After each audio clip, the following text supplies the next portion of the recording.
আমার পাশেই যে গাছটাকে দেখতে পাচ্ছেন, এটা যে কতটা গুরুত্ব বহন করে আমাদের জীবনে আমরা অনেকেই জানি না। তো এই গাছটা প্রাচীন যুগে কবিরাজরা স্বর্ণের সঙ্গে তুলনা করত। তো এই গাছটা সম্পর্কে চলুন জেনে নিই।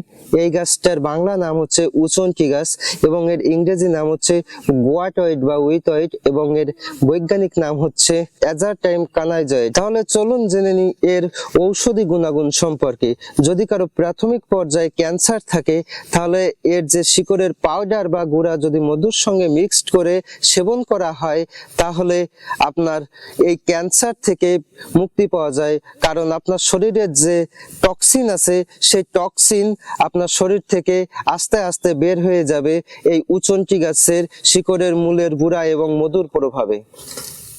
কারো যদি পুরাতন থাইরয়েড থেকে থাকে, তাহলে এর যে পাতার নির্যাস সেটা যদি গলায় মালিশ করা হয়, তাহলে আপনার পুরাতন যে থাইরয়েড আছে সেটা থেকে মুক্তি পাওয়া সম্ভব। কারো যদি ডায়াবেটিস থেকে থাকে, তাহলে এর যে পাতা শুকনা গুঁড়া সেটা যদি পানির সঙ্গে মিক্সড করে সেবন করা হয়, তাহলে পুরাতন যে ডায়াবেটিস আছে সেটার থেকেও মুক্তি পাওয়া সম্ভব। কারো যদি পুরাতন কুষ্ঠ থেকে থাকে, তাহলে কুষ্ঠের ক্ষত বা ঘায়ের স্থানে এই উচন্টি গাছের পাতার নির্যাস যদি সেখানে মালিশ করা হয়, তাহলে আস্তে আস্তে সেই কুষ্ঠ রোগ থেকে মুক্তি পাওয়া সম্ভব।